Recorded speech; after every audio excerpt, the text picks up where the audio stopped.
Nous sommes dans un temps où l'évangile est prêché, c'est vrai, mais il arrive que nous ne fassions pas comme les disciples du Nouveau Testament, c'est-à-dire prêcher le Christ.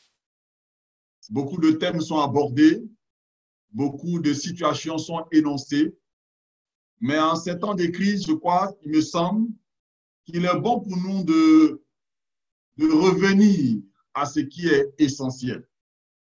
À ce qui est essentiel. Déjà, la vie nous apprend qu'il y a des choses essentielles, il y a du superflu. Parce que pendant ce temps de crise, il y a beaucoup de choses qu'on ne fait plus. On se rend compte aujourd'hui que c'était secondaire. C'était secondaire. Il y a des situations pour lesquelles nous sommes battus. Il y en a qui sont battus pour des habits, pour des voitures, pour des chaussures, pour ci, pour cela. Mais dans ces temps de crise, on se rend compte que ces choses-là ne nous servent pas à grand-chose. Ça pouvait passer. Il y avait donc quelque chose d'essentiel. De la même manière, dans la foi, il arrive qu'on embarrasse notre foi de beaucoup de choses. On s'entoure de beaucoup d'éléments qui nous fatiguent. Or, l'essentiel est là. Ce matin, je voudrais attirer notre attention, comme le Seigneur a attiré mon attention, sur la déclaration de l'apôtre Pierre. C'est pour cela que j'ai donné comme thème au message que je vais partager avec vous ce matin, Jésus est le Christ, le Saint de Dieu. Jésus est le Christ, le Saint de Dieu. Notre texte, nous aurons plusieurs textes, mais notre texte de base, c'est dans Jean le chapitre 6, du verset 22 au verset 71, Jean le chapitre 7, verset 37 à 39, lesquels textes nous allons aborder avec, on ne va pas tous les lire, mais nous allons sortir quelques pensées à l'intérieur pour nous permettre de pouvoir avancer. Le plan que je vous propose pour cette méditation de ce matin, nous allons très rapidement voir le contexte de cette déclaration de l'apôtre Pierre. Deuxièmement, voir la signification du concept de pain de vie. C'est quoi le pain de vie? Troisièmement, nous allons voir le scandale des Juifs lié à ce texte, parce qu'il y a eu un scandale. Et la quatrième chose que nous allons voir, c'est la déclaration de foi de l'apôtre Pierre lui-même, qui a dit « À qui d'autre irons-nous? Tu as les paroles de la vie éternelle. Nous avons cru et nous avons connu que tu es le Christ, le Saint de Dieu. » Nous allons nous arrêter sur cette déclaration de l'apôtre Pierre. Et enfin, nous allons voir les implications de la déclaration de foi de l'apôtre Pierre. Bien-aimés, les objectifs que nous voulons atteindre sont au nombre de 3 de façon opérationnelle, mais notre objectif terminal, nous le dirons tout à l'heure, dans un premier temps, nous voulons nous amener chacun à comprendre le concept de pain de vie. Deuxièmement, croire en Jésus-Christ et expérimenter sa vie. Voilà, vous pourrez corriger, c'est Jésus-Christ et non Jésus-Christ. Voilà, et expérimenter sa vie. Troisièmement, dégager les implications de la déclaration de Pierre à expérimenter.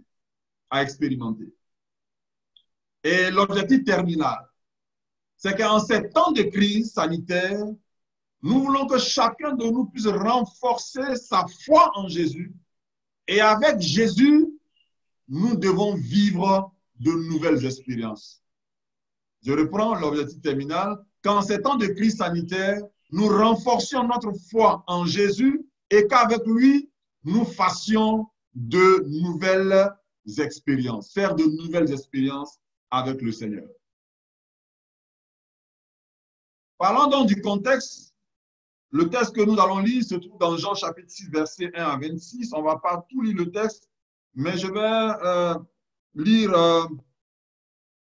le verset 22, du verset 22 jusqu'au verset 26. Je vais le lire. Jean, le chapitre 6, du verset 22 au verset 26. Il a dit, la foule qui était restée de l'autre côté de la mer avait remarqué qu'il ne se trouvait là qu'une seule barque et que Jésus n'était pas monté dans cette barque avec ses disciples, mais qu'il était parti seul. Le lendemain, comme d'autres barques étaient arrivées de Tibériade près du lieu où il avait mangé le pain, après que le Seigneur eut rendu grâce, les gens de la foule ayant vu que ni Jésus ni ses disciples n'étaient là, montaient eux-mêmes dans ces barques et allaient à Capernaum à la recherche de Jésus. Et l'ayant trouvé au-delà de la mer, il lui dit, Rabbi, quand es-tu venu ici? Jésus leur répondit, en vérité, je vous le dis, vous me cherchez, non parce que vous avez vu des miracles, mais parce que vous avez mangé des pains et que vous avez été rassasiés.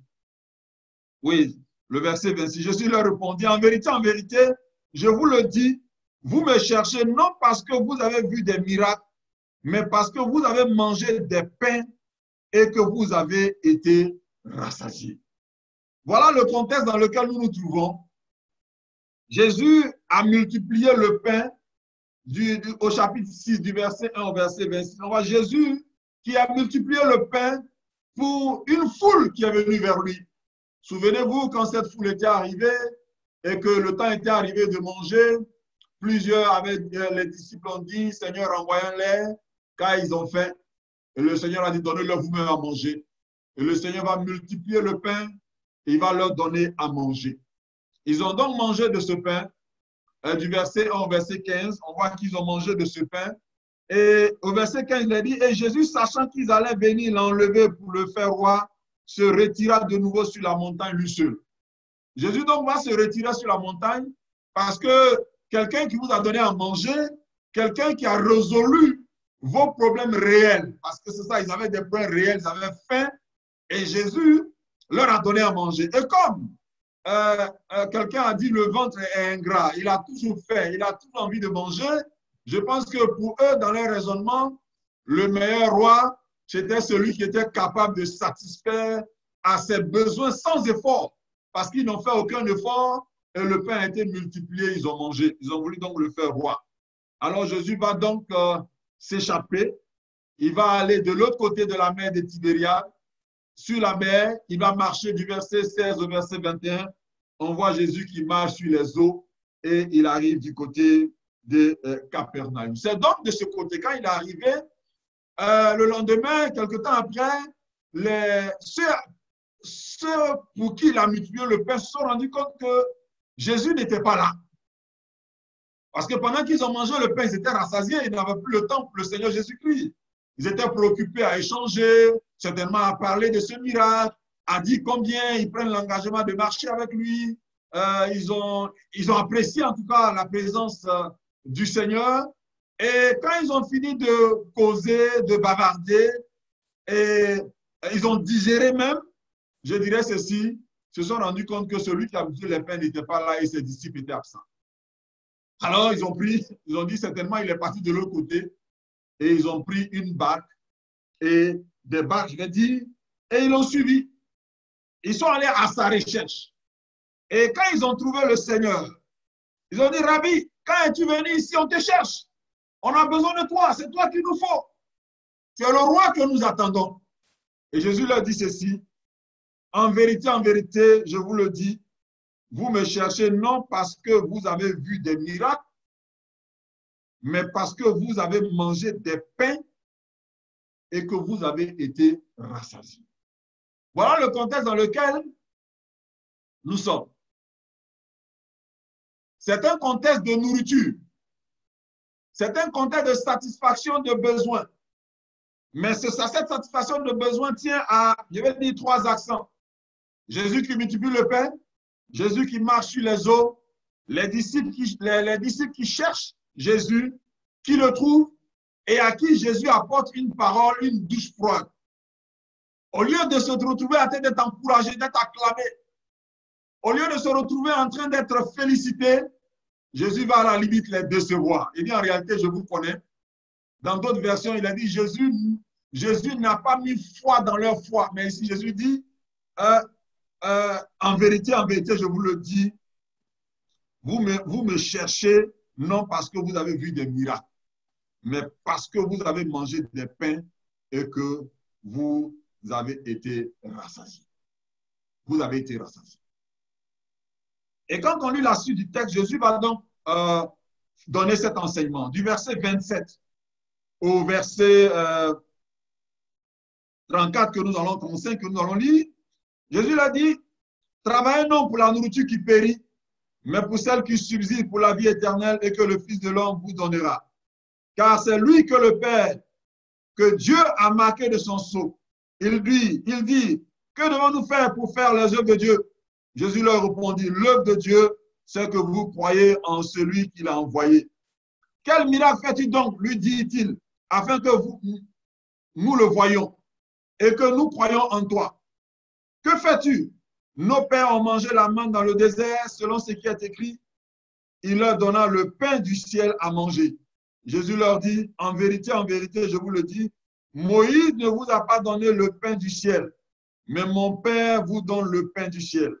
Car le pain de Dieu, c'est celui qui descend du ciel et qui donne la vie au monde. Il lui dit, Seigneur, donne-nous toujours ce pain. Jésus leur dit, je suis le pain de vie. Celui qui vient à moi n'aura jamais faim et celui qui croit en moi n'aura jamais soif. Amen. Voilà donc cette déclaration du Seigneur. Au verset 35, Jésus leur répondit, je suis le pain de vie. Celui qui vient à moi n'aura jamais faim et celui qui croit en moi n'aura jamais soif. Parce qu'ils ont voulu comparer le pain que Jésus donne au pain que Moïse a apporté dans le désert. Et Jésus leur dit une différence qu'ils n'ont pas compris. C'est vrai que je vous ai donné du pain à manger. Et que Moïse dans le désert a fait pratiquement la même chose. Il a donné du pain. Mais moi, je suis en train de vous dire de ne pas vous attacher aux choses matérielles. De ne pas vous attacher à ce pain que vous allez manger, que vous allez digérer et que vous aurez encore faim. Mais je vous donne une bonne nouvelle. La bonne nouvelle, c'est que moi, Jésus, je suis le pain et le pain de vie. Alléluia. Je suis le pain et le pain de vie. Je suis le vrai pain. C'est de cela qu'il s'agit. Et c'est ce que Jésus-Christ était en train de dire. Il dit, je suis le vrai pain.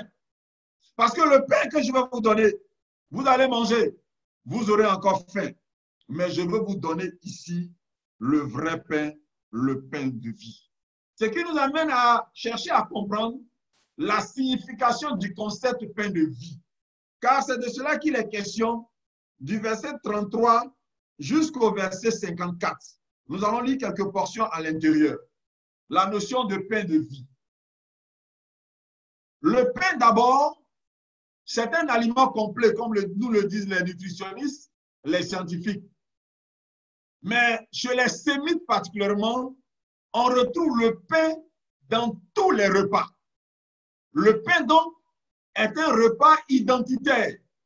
Comme dans certains peuples, il y a certains repas qui ne manquent pas. Suivez-moi du regard. En Côte d'Ivoire, par exemple, la tchéké est devenue la tchéké nationale. C'est un repas. Le riz est devenu, c'était certainement le repas d'un peuple, mais c'est devenu un repas national. Dans toutes les familles, on mange du riz. Et c'est la même chose. Chez les sémites, le pain faisait partie essentielle du repas. Et donc, quand Jésus se positionne comme le pain de vie, il était en train de leur donner un message essentiel. Au verset 35, Jésus dit, je suis le pain de vie. Celui qui vient à moi n'aura jamais faim et celui qui croit en moi n'aura jamais soif. Souvenez-vous que cette parole ressemble un peu à la discussion que le Seigneur Jésus a eue avec la femme samaritaine dans Jean le chapitre 4. Il dit, si tu savais celui à qui tu avais affaire, tu lui aurais demandé de l'eau à boire, car l'eau que je vais te donner là, c'est une eau que tu vas boire et que tu n'auras jamais soif. Mais l'eau que tu vas puiser dans ce puits, c'est une eau que tu vas digérer et tu auras encore besoin de boire. Jésus donc se présente ici comme une entité éternelle. C'est donc un processus d'explication. Verset 41, Jésus dit, voilà, les Juifs murmuraient à son sujet parce qu'il avait dit, je suis le pain qui est descendu du ciel.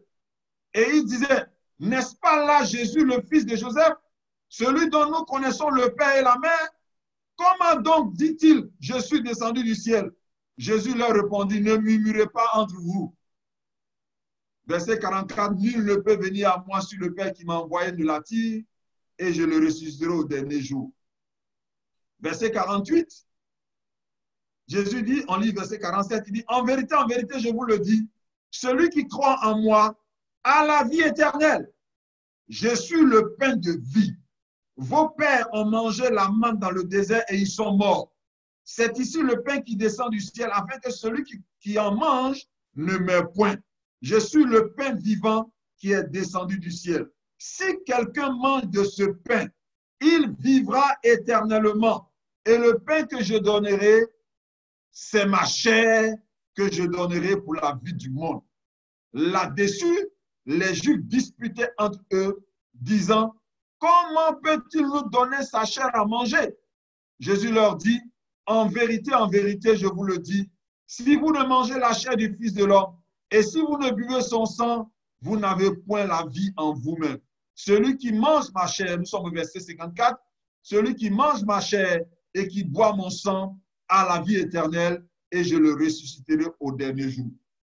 Voilà ce que le verset 50 nous dit. Il dit, celui qui mange ma chair et qui boit mon sang a la vie éternelle. Quelle est la signification donc de cette notion-là? Après avoir lu tous les versets qui font allusion à ce texte, nous venons donc à la notion de pain. Souvenez-vous que dans les évangiles, le Seigneur disait, si le grain de blé ne meurt, il ne peut porter de fruits. Le pain se fabrique à partir du blé. Il faut d'abord que le grain de blé meure. Quand il meurt, il va pousser. Et il va donner d'autres grains. Les grains seront battus pour faire de la farine. La farine sera mélangée à l'eau, puis levée ou non, parce qu'on a le pain sans levain et on a le pain levé. Le pain levé, c'est ce que nous mangeons d'habitude, mais le pain sans levain, c'est ce que les Juifs utilisent pour la plupart. Le pain levé ou le pain non levé. Quoi qu'il en soit, le pain est obligé de passer par le feu. Donc, vous constatez avec moi que nous sommes dans un contexte de mort. Le grain de blé meurt. Il est enterré, il meurt, il pousse. Et après, on va le battre. On va l'écraser pour faire de la farine. Et on le mélange. Et on le fait lever et on le passe au feu. Et quand on le passe au feu, il devient donc du pain. C'est donc dans un contexte de mort. Le pain dont il est question ici, il s'agit de l'œuvre de la croix. C'est pour cela que le Seigneur dit au verset 54, « Celui qui mange ma chair et qui boit mon sang a la vie éternelle. » Or, cette chair-là, ce sang n'a été réalisé qu'à la croix. En d'autres termes, manger le pain, c'est croire à l'œuvre de la croix. Jésus donc était en train d'amener ses disciples, d'amener ceux qui l'écoutent à revenir à la croix. Bien-aimé, c'est essentiel. Dans ces moments difficiles, dans ces moments pénibles, le Seigneur nous appelle à revenir à l'œuvre de la croix. Nous avons beaucoup tourné autour. Nous avons tourné dans beaucoup de discours, mais le Seigneur voudrait que nous puissions revenir à la croix. L'apôtre Paul ne dit-il pas que le message, celui que nous ne prêchons pas des futilités, mais nous prêchons le Christ crucifié. Le Christ crucifié. Car c'est cette œuvre de la croix qui est essentielle. C'est le résumé de tout le ministère du Seigneur Jésus-Christ. C'est pour cela, dans Jean 19, verset 30, il va dire, à cette croix, tout est accompli. Tout est accompli. Donc, manger le pain, c'est croire à l'œuvre de la croix. Il donne du pain. Mais en réalité, il veut dire que lui-même, il est le pain. Alléluia. Jésus donne du pain. Il a donné du pain aux disciples qui le suivaient. Il a donné à manger. Mais ici, il se présente comme le pain. C'est différent. Donner du pain et être le pain, c'est différent. Jésus donne la résurrection, mais il est lui-même la résurrection. Jésus donne la vie, mais il est lui-même la vie. Et c'est pour ça qu'il dit, en vérité, je vous le dis, si vous ne mangez la chair du Fils de l'homme et si vous ne buvez son sang, vous n'avez point la vie en vous-même. Le sens que nous voulons donner à cette notion de croire au pain de vie, croire à l'œuvre de la croix, Jésus veut dire, si vous ne consommez, si vous n'adhérez, ça veut dire croire, c'est consommer. Ça veut dire s'identifier. Quand on consomme du pain, on le mange, le pain entre en nous, il se digère et il intègre notre système de croissance. Il nous apporte tout le nutriment nécessaire. C'est cela consommé et on l'absorbe. Il dit, on peut dire, si vous n'adhérez, ça veut dire que nous acceptons la philosophie de la croix. Nous acceptons le message de la croix. Nous acceptons le sens de la croix. En d'autres termes, on pourra dire, l'autre définition, si vous ne mettez foi. Si vous ne mettez foi à l'œuvre de la croix. Et la dernière définition qui m'intéresse, c'est si vous n'accordez du crédit. Bien aimé, il y a beaucoup de personnes qui sont mortes à la croix, qui sont mortes à la croix. D'ailleurs, même le Seigneur Jésus, le jour où il mourait, il y avait 2 bandits à côté de lui. Les 2 sont morts. Les 2 personnes sont mortes. Il y a un qui a été sauvé, l'autre est perdu. Mais quel crédit nous donnons à ces morts? Celui qui est sauvé, à la limite, il nous donne un message. Mais celui qui n'est pas sauvé, il est perdu. Ça n'a aucun sens pour nous. Mais la mort de Jésus à la croix, il n'est pas le premier à mourir à la croix. Il y a eu d'autres morts à la croix. Et c'est justement la raison pour laquelle les Juifs seront scandalisés. Il s'agit pour nous d'accorder du crédit à cette œuvre de la croix. Et c'est essentiel. Est-ce que nous accordons du crédit? D'autres religions vont banaliser l'œuvre de la croix. Ils vont dire, par exemple, que Jésus n'est pas mort à la croix. Dieu l'a justement changé, comme si Dieu était un comédien. On a envoyé Jésus, on a envoyé quelqu'un à sa place. Parce qu'ils veulent nier l'œuvre de la croix. Et nous, en tant qu'enfants de Dieu, il arrive un moment que nous ne considérons pas cette œuvre de la croix. C'est une œuvre essentielle. C'est capital. C'est le cœur de notre foi. Il s'agit donc pour nous d'accepter, d'adhérer, de mettre foi et de donner du crédit à cette œuvre de la croix. C'est aussi important. Et c'est justement, comme je l'ai dit, la raison pour laquelle les Juifs ont été scandalisés. Voyons maintenant le scandale des Juifs lié à cela. Il est dit que les Juifs étaient scandalisés. Au verset 60, il est dit, plusieurs de ses disciples, après l'avoir entendu dire, cette parole est dure, qui peut l'écouter? Jésus, sachant en lui-même que ses disciples murmuraient à ce sujet, leur dit, cela vous scandalise-t-il? Cela vous scandalise-t-il? Verset 60 à 61. Cette parole est dure. Qui peut l'écouter? Jésus, sachant en lui-même que ses disciples murmuraient à ce sujet, leur dit, cela vous scandalise-t-il? Oui, ils étaient scandalisés. Ils étaient vraiment scandalisés que Jésus leur dise de manger sa chair et de boire son sang. Ils étaient scandalisés parce que Jésus, parlant du pain, qui est quelque chose de vital, leur parle de mort. Ils sont choqués. Et dans 1 Corinthiens, le chapitre 1, verset 22 à 23, l'apôtre Paul, reprenant donc cette pensée, va dire, les Juifs demandent des miracles et les Grecs la sagesse. Nous prêchons Christ crucifié. Scandale pour les Juifs et folie pour les païens, mais puissance de Dieu pour ceux qui sont appelés tant Juifs que Grecs. Alléluia. Je reprends.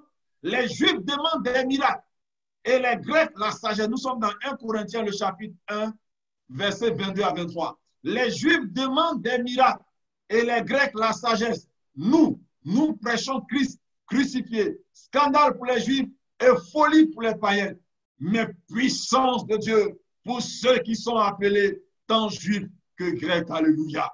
Bien-aimés, la mort de Christ à la croix, l'œuvre de la croix était un scandale. Scandale pour les Juifs, mais une folie pour les païens, c'est-à-dire pour les Grecs. Effectivement, c'est difficile à comprendre et à accepter. Car pour un Juif, celui qui meurt sur un bois, il est maudit. Ce sont les maudits qui meurent à la croix. Pour les païens, c'est-à-dire les Grecs, cela ne répond à aucune logique humaine. Donc, c'est une folie. Comment on peut sauver quelqu'un en allant mourir? Ça n'a pas de sens. Ça n'a pas de sens. Donc, pour les Grecs, qui sont des philosophes, ça n'a vraiment pas de sens. C'est une folie. Et aujourd'hui, pour le monde, l'œuvre de la croix est une folie. J'ai même écouté des prédicateurs évangéliques, dire que c'est une aberration que de dire que c'est à la croix que nous avons obtenu notre salut. Et que Dieu n'aurait pas besoin forcément d'envoyer Jésus à la croix pour que nous soyons sauvés. Mais c'est un message diabolique. C'est un message satanique. Paul dit, les Juifs demandent des miracles, les Grecs la sagesse. Nous prêchons Christ crucifié. Scandale pour les Juifs et folie pour les païens. Mais puissance de Dieu pour ceux qui sont appelés tant Juifs que Grecs. Je voudrais à ce niveau de mon propos interpeller tous les prédicateurs de l'Évangile. Ramenons la croix dans notre message. Ramenons la croix dans notre message. Car ça doit être le cœur de notre message. Car c'est cela le message du Christ. Nous prêchons Christ crucifié. Scandale pour les Juifs, folie pour les païens. Mais puissance de Dieu pour ceux qui sont appelés tant Juifs que Grecs. Oui, bien-aimés, la question que nous nous posons naturellement, pourquoi fallait-il que le Christ meure? Pourquoi fallait-il que le Christ meure pour que nous soyons sauvés? Rapidement, deux petites réponses. Parce que ça aussi, ça a besoin de beaucoup d'explications, mais je vais résumer. La mort de Christ à la croix, c'était le prix de notre rachat, le rachat de l'humanité. Parce que nous avons été vendus légalement à Satan. Notre ancêtre Adam nous a vendus légalement. Mais pour nous racheter, Dieu a fait beaucoup d'efforts en permettant qu'à un certain moment, des animaux soient sacrifiés. Des animaux, des trouterelles, des bœufs, des moutons soient sacrifiés en substitution pour le péché de l'humanité. Mais le temps était arrivé où toutes ces œuvres sont devenues caduques. Et comme il est écrit dans Hébreux chapitre 9, verset 22, sans effusion de sang, il n'y a pas de pardon de péché. Mais quel sang? Plus que le sang des boucs, le sang des touterelles, le sang des moutons, le sang des bœufs, tout ça est devenu caduc. Ça n'a plus de valeur, ça n'a plus de force. Et que tout le monde ne pouvait pas s'acquérir un bœuf, un mouton pour le sacrifier pour ses péchés, le temps était venu que Dieu manifeste son amour en offrant son Fils, en d'autres termes, en s'offrant lui-même. Parce qu'il fallait que le sang coule. Mais un sang qui représente l'humanité et qui représente la divinité. C'est en cela que les théologiens nous parlent de la nature hypostatique de Jésus. Il est en même temps homme, il est en même temps Dieu. Parce qu'il fallait qu'il revête ces deux natures pour que sa mort puisse avoir un sens. Dans sa mort, ce n'est pas sa divinité qui est morte, mais c'est son humanité. C'est de son humanité que la chair a été brisée, c'est de son humanité que le sang a coulé. Et c'est parce que c'est un sang pur, un sang sans péché, un sang sans maladie, un sang sans tout ce que nous pouvons connaître. C'est ce sang-là qu'il fallait. Parce qu'en réalité, ce n'est pas à Satan qu'il fallait le présenter, mais ce sang, il fallait le présenter à Dieu. Et Jésus donc se présente, comme il est dit dans Hébreux chapitre 10, se présente comme la victime expiatoire. Hier, pour les Juifs, c'était un sacrificateur qui portait le sang des agneaux, des taureaux, des bœufs dans le lieu saint, mais cette fois-ci, le Seigneur Jésus lui-même, il va traverser le sanctuaire avec son propre sang et il le présente devant Dieu. C'est alors qu'il dit à la croix, tout est accompli. Après donc cette œuvre de la croix, Paul va dire aux Romains, Jésus va ressusciter 3 jours après. Mais il est dit, cette résurrection, c'est la preuve que le sacrifice que Jésus a accompli à la croix a été accepté. Et Paul dit dans Romains chapitre 1, verset 4, parce que Jésus est ressuscité d'entre les morts, il a été déclaré fils de Dieu avec autorité. Alléluia. Il a été déclaré fils de Dieu avec autorité. L'œuvre de Christ a été acceptée. L'œuvre que Jésus a accomplie à la croix a été validée par notre Dieu. C'est une œuvre de qualité. C'est une œuvre importante. C'est une œuvre en qui nous devons donner du crédit. Et cette œuvre-là a toute sa valeur aujourd'hui encore. Mais regardez le texte de Jean chapitre 6, verset 66. J'ai souligné dans ma présentation Jean 6, verset 66, parce que le 666 nous donne le chiffre 666. Mais regardez le comportement des personnes qui sont liées à ce Jean chapitre 6, verset 66. Il est dit, dès ce moment, plusieurs de ses disciples se retirèrent et ils n'allaient plus avec lui. Alléluia. Dès ce moment, plusieurs de ses disciples se retirèrent et ils n'allaient plus avec lui. J'ai dit alléluia parce que je ne suis pas que je suis content que les disciples se retirèrent. Mais c'est une grosse révélation. Quand vous regardez le lien Jean 666, c'est le chiffre du diable. Mais en ces temps, ceux qui s'éloignent de Jésus, ce sont les antichrists. Ceux qui refusent la croix, ce sont les antichrists. Ceux qui rejettent la croix, ce sont les antichrists. Ceux qui n'acceptent pas l'œuvre de la croix, ce sont des antichrists. C'est pour cela, je voudrais encourager chacun de nous à repositionner sa foi sur l'œuvre de la croix. Parce qu'on peut croire tout dans le Seigneur. Il fait des miracles, il fait des œuvres bonnes, il est sauveur, il est ci, il est ça. Mais on peut ne pas croire en l'œuvre de la croix. On peut ne pas donner du crédit à l'œuvre de la croix. Oh, c'est essentiel. C'est essentiel. C'est essentiel pour nous.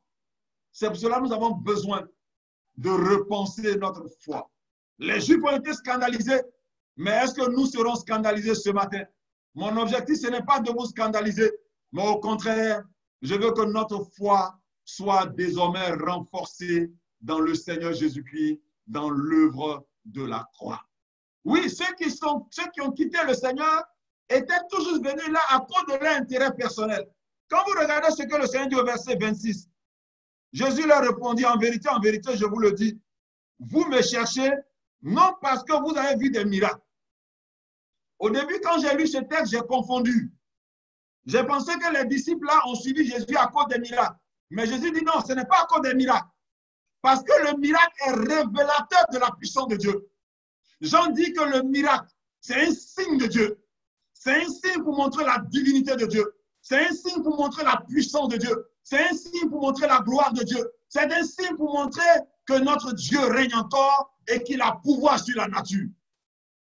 Mais ces disciples-là, ce n'est pas à cause des miracles que Jésus faisait. Mais c'est plutôt parce qu'ils ont mangé des pains et qu'ils sont rassasiés. C'est-à-dire que ce n'est pas tout ce que Jésus faisait qui les intéressait.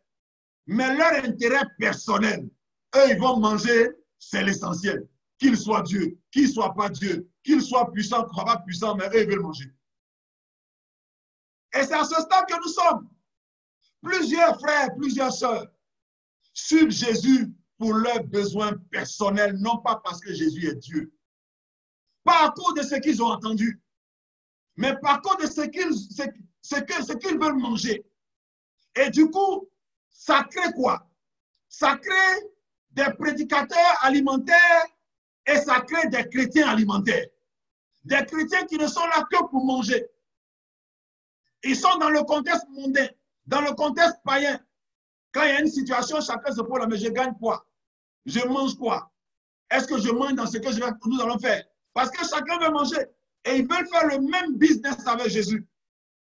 Et comme c'est ce type de message que les gens veulent entendre, alors ils se sont suscités une foule de docteurs pour leur prêcher un évangile alimentaire. Et ce qui crée donc des chrétiens alimentaires.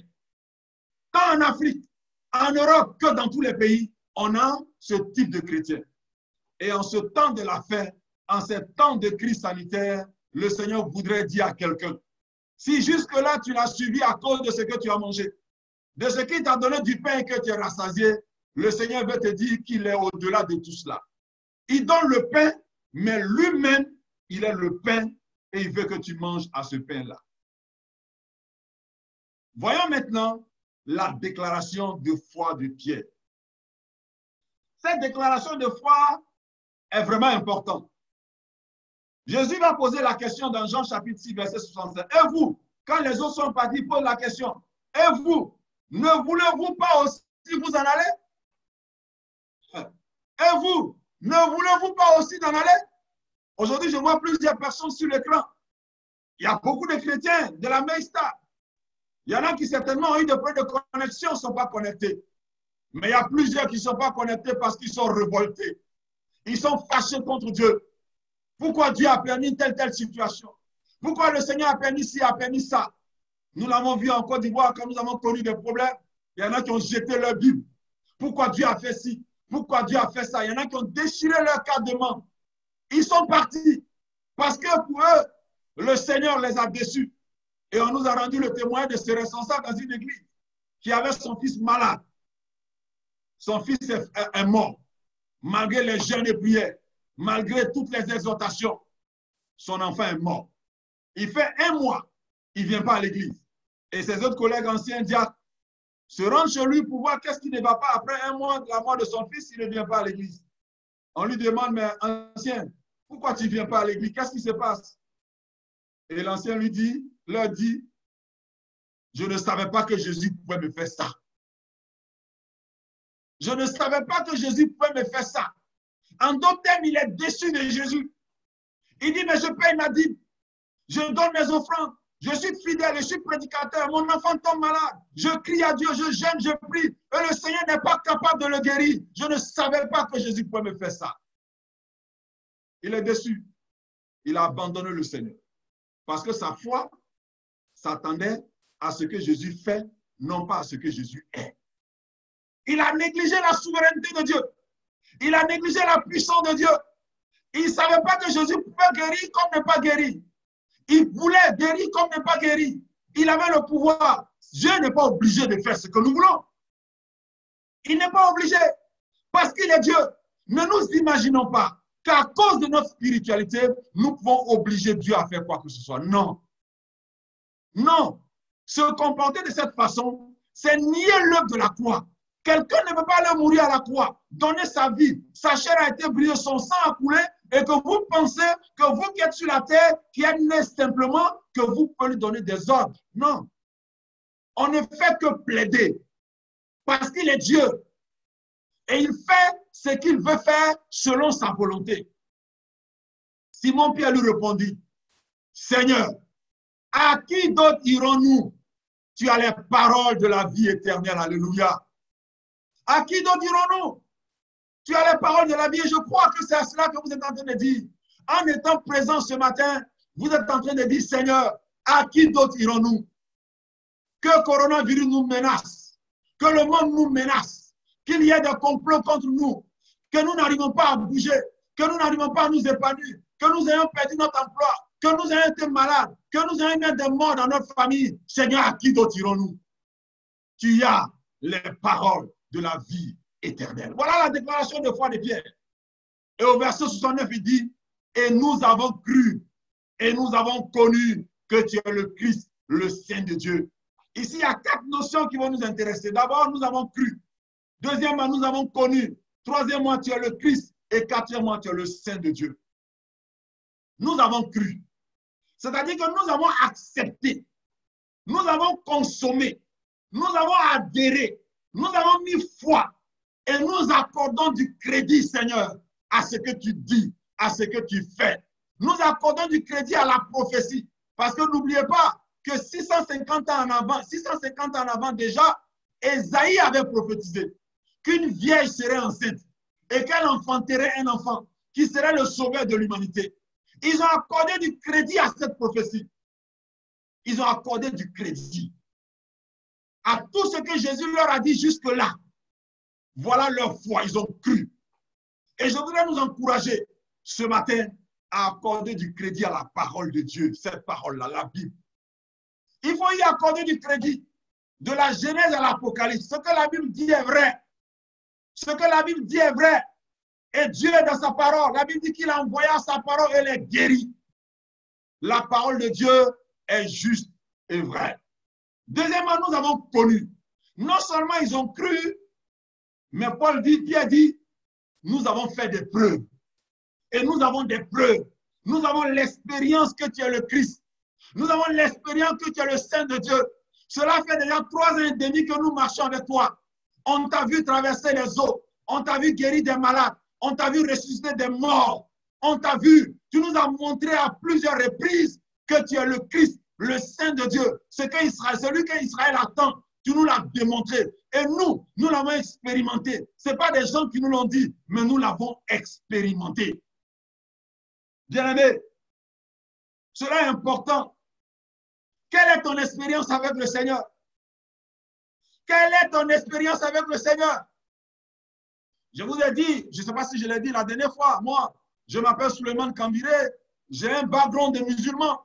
Je suis né dans une famille musulmane, j'ai rencontré le Seigneur à 18 ans. On m'a prêché Jésus. J'ai cru en la parole. Mais il y a plusieurs de ceux qui m'ont prêché l'évangile aujourd'hui qui ont rétrogradé. Mais moi, j'ai gardé la foi. Parce que ce n'est pas ce qu'ils m'ont dit qui m'ont gardé dans le Seigneur. Mais moi-même, j'ai expérimenté le Christ. Je l'ai touché, je l'ai senti, j'ai vécu avec lui. J'ai une expérience avec le Seigneur. Quand je parle de Jésus, je sais de qui je parle. Je sais en qui j'ai cru, comme dit l'apôtre Paul. Quelles que soient les difficultés, quelles que soient les peines, je suis accroché au Seigneur. Un jour, il y a un de mes amis de lycée qui m'a vu. Il dit, Kambiré, tu es encore chrétien? Je dis, oui, je suis chrétien. Il dit, mais on a pensé que c'était la galère du lycée qui t'a poussé dans les bras de Jésus. Je dis, non, je sais en qui j'ai cru. Refuser Jésus aujourd'hui, c'est un suicide. Parce que je sais ce que Christ a fait pour moi. Et je sais qui il est pour moi. Je sais en qui j'ai cru. Je peux dire comme l'apôtre Pierre, nous avons cru. J'ai cru et j'ai connu. J'ai expérimenté. J'ai un témoignage avec le Seigneur. J'ai un passé avec le Seigneur. J'ai une expérience avec le Seigneur. Et toi, quelle est ton expérience? Quelle est ton expérience? Parce qu'il ne s'agit pas de croire, mais il s'agit d'avoir une expérience, d'avoir un témoignage. Qui est Jésus pour toi? Plus tard, l'apôtre Jean dira, celui qui a le Fils a la vie. Celui qui n'a pas le Fils n'a pas la vie. Il est dit dans 1 Jean, le chapitre 5, verset 12. Celui qui a le Fils a la vie. Celui qui n'a pas le Fils de Dieu n'a pas la vie. C'est une vérité. Celui qui a le Fils a la vie. Celui qui n'a pas le Fils n'a pas la vie éternelle. Il n'a pas la vie. Car Jésus est le seul qui donne la vie. Il est le seul. Il est le seul qui donne la vie. Acte chapitre 4, verset 2. Il n'y a de salut en aucun autre. Si ce n'est en Jésus, notre Seigneur et notre Sauveur. C'est en lui seul. Il n'y a sous le ciel, sur la terre, aucun autre nom par lequel nous pouvons être sauvés, si ce n'est le nom de Jésus-Christ. Celui qui a le Fils a la vie. Celui qui n'a pas le Fils n'a pas la vie. Bien aimé, ce n'est pas négociable. Ce n'est pas de la démocratie. C'est une vérité acceptée ou à laisser.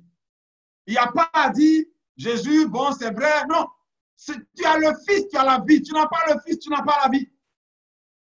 Et Jean dit, du verset 12 au verset 13, je vous ai écrit ces choses afin que vous sachiez que vous avez la vie éternelle, vous qui croyez au nom du Fils de Dieu. Alléluia. Bien-aimé frère, bien-aimé soeur, toi qui m'écoutes ce matin, je t'apporte ce message pour te dire que si tu crois, sache que tu as la vie éternelle. Tu as la vie éternelle. Et cette vie éternelle est plus importante que la vie terrestre. Cette vie éternelle est plus grande. Elle a plus d'importance car elle est éternelle. Quelle est la comparaison entre la vie éternelle et la vie que nous avons sur la terre? La vie sur la terre est périssable. Et nous sommes de passage. Si nous avons trop vécu sur la terre, c'est 100 ans. Écoutez, c'est vrai, la maladie du coronavirus est là. On prend des dispositions pour vivre. Parce que nous voulons vivre, nous avons des choses à faire. Mais quoi qu'il en soit, la mort va venir un jour. Mais à quel âge? Peut-être à 100 ans, ça c'est pour les plus vieux. Ça c'est ceux qui auront vécu longtemps. Mais nous qui sommes ici, nous sommes mortels. La vie va prendre fin un jour. Et la preuve, nous sommes arrêtés. Il y en a qui pensaient qu'il y a des choses qu'ils ne pouvaient pas ne pas faire. Mais aujourd'hui, tu ne le fais pas parce que confiné. C'est pour dire, nous sommes dans le précaire. Mais il y a l'éternel qui arrive, la vie éternelle. Et si tu as cru en Jésus, tu as la vie éternelle. Alléluia. Tu as la vie éternelle. Et c'est important. Nous avons cru et nous avons connu. Comme je l'ai dit, en terminant, comme je l'ai dit à la fin, objectif terminal, c'est que nous croyons et que pendant ce temps de confinement, pendant cette crise, nous puissions faire d'autres expériences avec le Seigneur et que nous puissions dire, je sais en qui j'ai cru. Bien aimé, quelles sont les implications de la déclaration de l'apôtre Pierre? Et nous allons aller vers la fin. Les implications de la déclaration de l'apôtre Pierre. Quand l'apôtre Pierre a dit cette parole, Jésus a dit une parole que je n'ai pas envie de prononcer.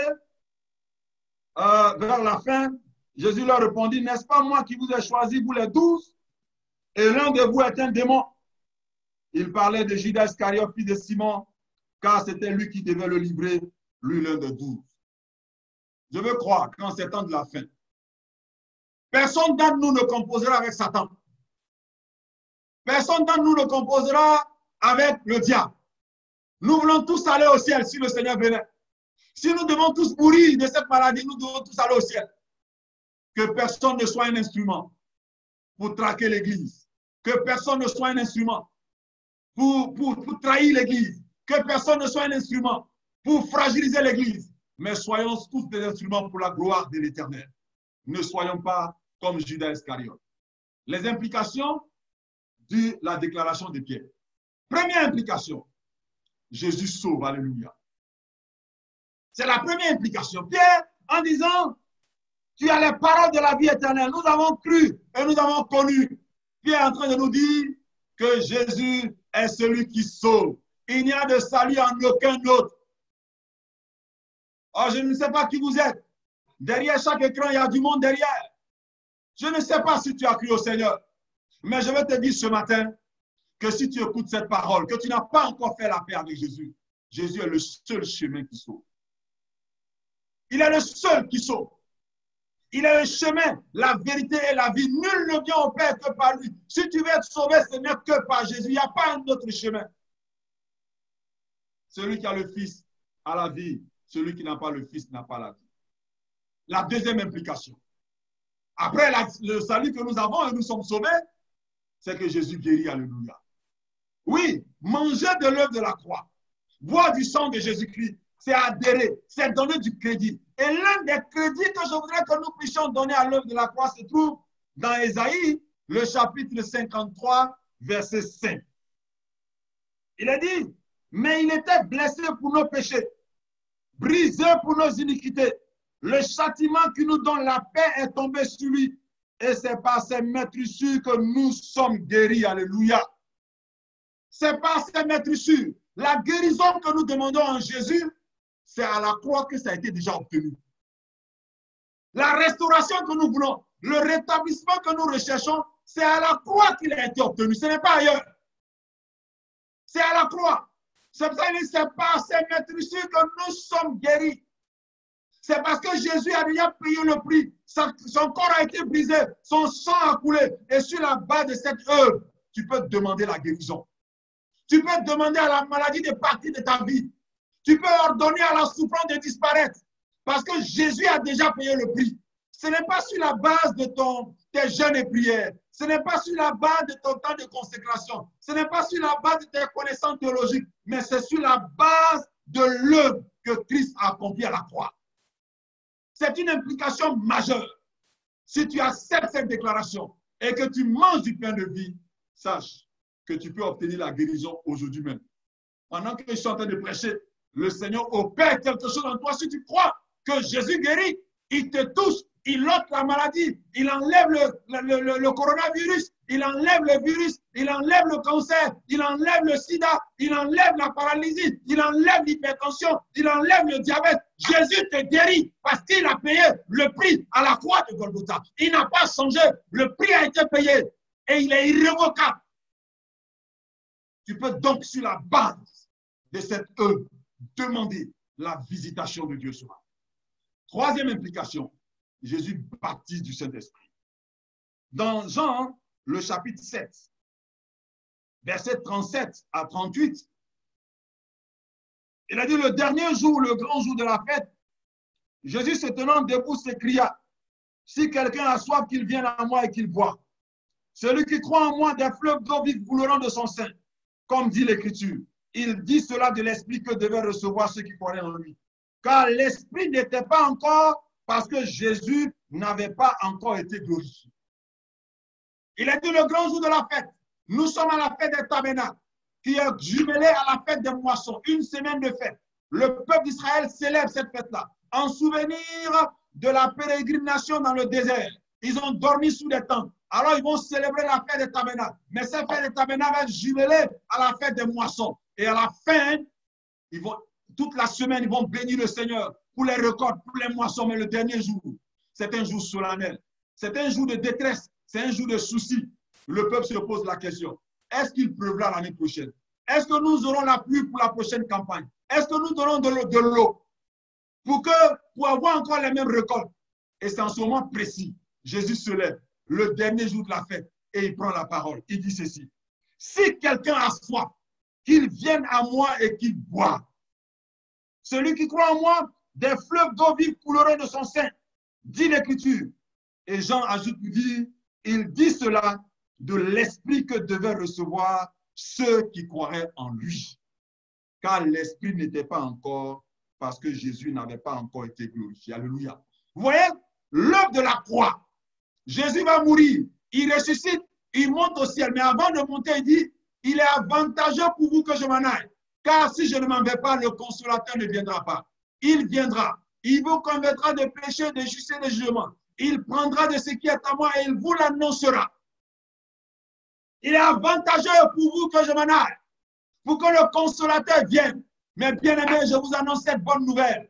Jésus a été déjà glorifié. Au moment où il en parlait, il n'était pas encore glorifié, mais il a été déjà glorifié. Il est monté au ciel. Il est assis à la droite de Dieu le Père. L'Esprit de Dieu est déjà descendu. Il est là avec nous. Il est là parmi nous.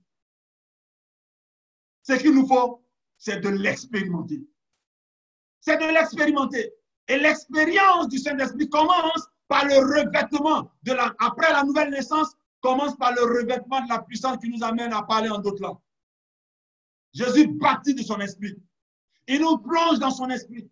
Il nous immerge dans son esprit. Le Seigneur nous autorise à vivre des expériences nouvelles avec lui. À vivre des expériences nouvelles. Bien-aimé, le livre des Actes des Apôtres s'arrête au chapitre 28. Mais je veux qu'après cette crise de coronavirus, que nous puissions passer à Actes chapitre 29. Car le Saint-Esprit n'a pas fini d'agir. Il veut encore travailler. Il veut encore agir. Il veut agir dans le monde entier. Mais il veut le faire au travers des leaders que nous sommes, des frères et des sœurs que nous sommes. Si nous croyons en l'œuvre de la croix, si nous croyons en Jésus comme étant le pain de vie, si nous expérimentons celui qu'il est, il nous remplira de son esprit et nous allons être des ouvriers pour sa gloire. Des ouvriers pour sa gloire. Nous avons besoin de la plénitude de l'esprit. Nous devons être des sources. Il ne s'agit pas simplement d'être rempli du Saint-Esprit, de parler en langue. Mais il est clair ici. Il dit, celui qui croit en moi, des fleuves d'eau vive couleront de son sein. L'objectif du Seigneur, ce n'est pas de te remplir tout simplement de l'Esprit de Dieu pour que tu parles en langue. Mais il veut que tu sois une source de bénédiction. Que des fleuves d'eau vive coulent de toi.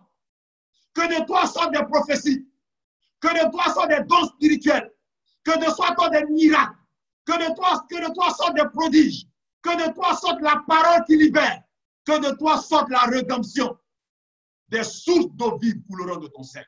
Que de toi sorte la révélation. Que tu ne sois plus la même personne. Que tu puisses passer du naturel au surnaturel. Dieu le veut pour toi. Il veut que tu l'expérimentes. Ce n'est plus une question de pasteur. Pour dire c'est le pasteur qui doit être revêtu. C'est le pasteur qui doit être rempli. C'est le pasteur qui doit être loin. Nous sommes tous chrétiens. Le Saint-Esprit, il n'y a pas un Saint-Esprit pour les femmes. Il n'y a pas un Saint-Esprit pour les pasteurs. Il n'y a pas un Saint-Esprit pour les anciens. Il n'y a pas un Saint-Esprit pour les diacres. C'est le même Esprit de Dieu. Si tu ouvres ton cœur, il te remplira de la même manière. Et ce qu'il fait avec le pasteur, il peut le faire avec toi. Et c'est ce que le Seigneur attend avant que nous sortions de cette crise. Le Seigneur attend cela. Il attend que tu puisses expérimenter une autre dimension avec le Saint-Esprit. Il attend que tu puisses avoir un autre partenariat. Et tu peux le faire dans ton confinement, dans ta maison. Tu peux faire bouleverser ton pays, la nation dans laquelle tu es, parce que tu es rempli de l'Esprit de Dieu. Ce sont les implications. Et la dernière chose, Jésus revient. Alléluia. Jésus revient, mon frère. Jésus revient, ma soeur. Après avoir fait tout ça, nous devons savoir que notre Seigneur revient. Et dans Apocalypse chapitre 22, verset 12. Or, Apocalypse 22, verset 12. Le texte dit ceci. Voici, je viens bientôt et ma rétribution est avec moi pour rendre à chacun selon ce qu'est son œuvre. Je suis l'alpha et l'oméga, le premier et le dernier, le commencement et la fin. Heureux ceux qui lavent leurs robes afin d'avoir droit à l'arbre de vie et d'entrer par les portes dans la ville.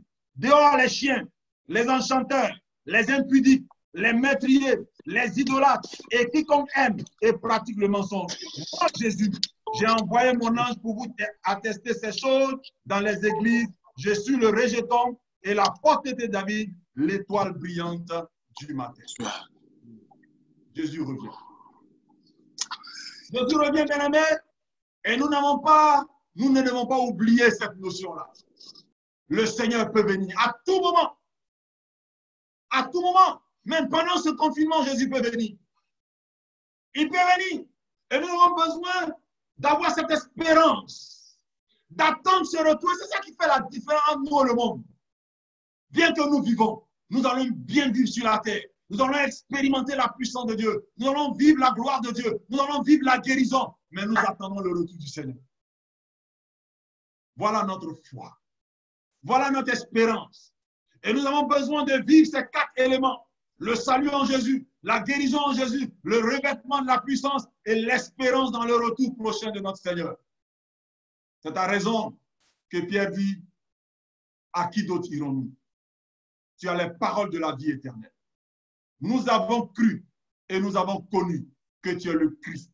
C'est-à-dire celui qui est venu sauver est le Saint de Dieu. Celui qui a été mis à part pour Dieu. Il n'y a pas 2, il n'y a pas 3, il n'y a pas 4, il n'y a que toi seul. Tu es le Saint de Dieu. Tu as été mis à part pour Dieu, pour sa gloire. Et tu l'as fait. Tu as accompli ta mission, Seigneur. Et nous donnons du crédit à cette œuvre-là. C'est pour cela, ce matin, je nous invite à revisiter notre foi et à expérimenter quelque chose de nouveau avec le Seigneur.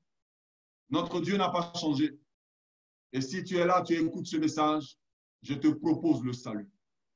Je propose que tu donnes ta vie à Jésus. Je propose ce matin que tu fasses cette expérience avec le Seigneur. Tu as certainement marché avec les chrétiens. Tu es certainement membre de la Meista. Tu as une carte certainement. On te connaît. Mais est-ce que tu es sauvé? Si Jésus venait aujourd'hui, est-ce que tu seras enlevé? Si la mort te prenait dans cette situation, dans quel état mourrais-tu? Sauvé ou perdu? Mais je t'informe que Jésus sauve. Tu peux être sauvé ce matin si tu donnes ta vie à Jésus-Christ. Tu es certainement malade, je ne sais de quoi. Tu as peut-être un parent malade. Nous allons prier tout à l'heure. Jésus guérit. Ce n'est pas le pasteur Cambiré qui guérit. Ce n'est pas le pasteur Akpa. Ce n'est pas le pasteur Yo. C'est Jésus qui guérit. Et lui, il ne trahit pas. Moi, je peux vous tromper, je peux vous blaguer. Il y a des leaders qui ont annoncé des miracles dans des programmes. Mais ce n'est pas eux qui font les programmes. Ce n'est pas eux qui font les miracles. C'est Jésus qui fait. Et Jésus n'était pas au rendez-vous. Mais ce matin, Jésus est au rendez-vous. Il est là avec nous. Si tu crois, tu seras guéri. Si tu crois, tu seras rétabli. Si tu crois, tu seras restauré parce qu'il a déjà payé le prix à la croix.